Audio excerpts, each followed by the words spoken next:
பிரியமானவர்களே, இயேசுவின் நாமத்தினால் உங்களை வாழ்த்துகிறேன். விசுவாச வாழ்க்கையில் ஆண்டவருடைய வாக்கு தத்தத்தின் மேலே நமக்கு நம்பிக்கை இருக்கிறது. சில வேளைகள் நம்மளை அறியாமலேயே 50-50ங்கிறோம், 60-40ங்கிறோம், 70-30ங்கிறோம். முழு நிச்சயமாய் ஆண்டவர் மேலே நம்பிக்கையாக இருப்பதை குறித்து உங்களோடு இன்னைக்கு பேசுகிறேன். ரோமர் 4வது அதிகாரம் 21வது வசனம், தேவன் வாக்குத்தத்தம் பண்ணதை நிறைவேற்ற வல்லவராய் இருக்கிறார் என்று முழு நிச்சயமாய் நம்பி தேவனை மகிமைப்படுத்தி விசுவாசத்தில் வல்லவனானான். அப்போஸ்தலனாகிய பவுல் ஆபிரகாமை குறித்து சொல்லுகிறார், அவர் வாக்குத்தத்தம் பண்ணதை நிறைவேற்ற முழு நிச்சயமாய் அவர் நம்பினார், அதனால விசுவாசத்துல வல்லவனானார். இன்னைக்கு நாம தேவன் எனக்கு வாக்கு கொடுக்கிறார், தேவனுடைய வாக்கு தத்தங்களை அறிந்து கொள்ளுகிறோம். நம்ம ஒவ்வொருவரும் நம்முடைய புது வருடத்தன்னைக்கு இண்டிவிஜுவல் ப்ராமிஸ் எடுக்கிறோம். ஆலயத்தில் தேவன் வாக்கு கொடுக்கிறார். எத்தனை பேர் அந்த வாக்கு தத்தத்தை மனதில் வைத்து ஜெபம் பண்றோம்? எத்தனை பேர் அந்த வாக்கு தத்தத்தை நினைவு கூறுகிறோம்? நினைவு கூறுகிறோம். முதலாவது காரியம் நினைவு கூறணும். ரெண்டாவது, முழு நிச்சயமாய் நம்பணுங்க, இதை செய்ய என் ஆண்டவர் வல்லவர், ஏசப்பா எனக்காக செய்வார். சில பேர் கேட்கிறாங்க, எப்படி உங்களுக்கு செய்வார்? இதை செய்ய எப்படி வல்லவர்? எனக்கு தெரியாதுங்க. அவர் எப்படி செய்ய போறார், யாரை கொண்டு செய்ய போறார் எனக்கு தெரியாது. ஆனா எனக்கு வாக்கு கொடுத்தவர், அவர் செய்ய வல்லமை உள்ளவர். அதைத்தான் ஆபிரகாம் தன்னுடைய வாழ்க்கையில் நிரூபித்திருக்கிறார். வாக்கு தத்தம் மனதை நிறைவேற்ற வல்லவராய் இருக்கிறார் என்று முழு நிச்சயமாய் நம்பி, அதனாலதான் 100 வருஷம், அவருக்கு 100 வயது ஆகிற பொழுது 25 வருஷம் கழிச்சு வாக்கு தத்தத்தை அந்த மகனுடைய வாழ்க்கையில் ஆண்டு நிறைவேற்றினார். 17 ஆண்டுகள் கழித்து உன் மகனை எனக்கு கொடுன்னு சொன்ன பொழுது அந்த விசுவாசத்தின் வல்லமை பாருங்க. ஆண்டு என்ன காரியத்தை சொன்னாலும் எனக்காக அவர் செய்வார். ஒருவேளை மகனை பலி கொடுக்க சொன்னாலும் ஈசாக்கை போல என்ன 2 ஈசாக்கை எனக்கு ஆண்டு கொடுக்க வல்லமை உள்ளவராக இருக்கிறார். முழு நிச்சயமா இன்னைக்கு ஆண்டு உங்களுக்கு என்ன வாக்கு கொடுத்திருக்கிறார்? இந்த தேசத்தில் உன்னை உயர்த்துவேன், இந்த வேலையில் உன்னை உயர்த்துவேன், இந்த காரியத்தை உனக்கு செய்து கொடுப்பேன், உன் பிள்ளைகளை ஆளாக்கி கொடுப்பேன், வாக்கு கொடுத்திருக்கிறாரா?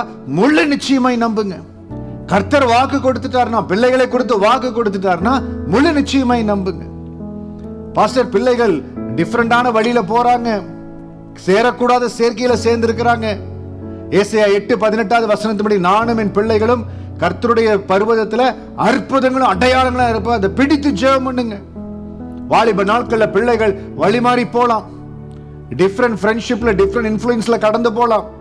ஆனால் ஒரு தாய் தகப்பன் வாக்கு தத்தத்தை சொல்லி முழு நிச்சயமாய் நம்பி ஜெபிக்கிற பொழுது காரியங்கள் மாறும்.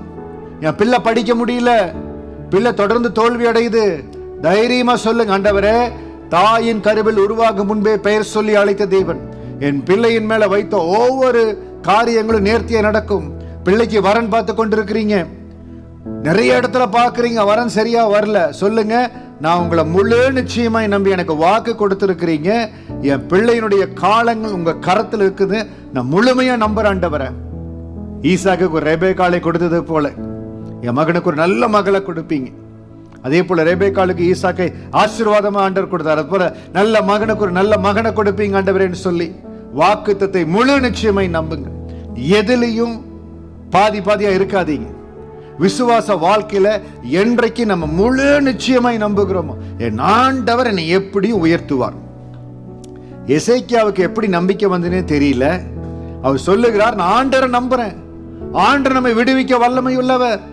எதிராய் வருகிற சனகரிப்பினுடைய சேனாதிபதி கேட்கிறான், எசேக்கியா சொல்றத நம்பி மோசம் போகாதீங்க, நீங்க நம்புகிற நம்பிக்கை என்னன்னு கேள்வி எழுப்புகிறான்.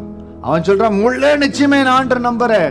ஒரே ஒரு தேவதூதனை அனுப்பினார், 180,000 பேர் சங்கரிக்கப்பட்டார். இன்னைக்கு உங்களுக்கு எவ்வளவு பெரிய கடன் பிரச்சனையா இருக்கலாம், கர்த்தர் கொடுத்த வாக்கு தத்தத்தை பிடித்து நான் கடன் கொடுப்பேன், இனிமேல் கடன் வாங்க மாட்டேன், கர்த்தர் இதுல இருந்தெல்லாம் வெளிக்கொண்டு வருவார். அவர் ஐஸ்வர்ய சம்பன்னர், எல்லா தேவைகளை சந்திக்க வல்லமையிலிருந்து முழு நிச்சயமாய் ஆண்டரை நம்பி ஒப்பு கொடுங்க. நீங்க எந்த காரியத்துல ஜெயம் எடுக்கணுமோ, எதுல இயற்கைக்கு அப்பாற்பட்ட விதத்துல என் ஆண்டவர்களுக்கு ஒத்தாசையை வந்து உதவி செய்யணுமோ, ரோமர் 4:21 படி தேவனை மகிமைப்படுத்தி கொண்டே இருங்க.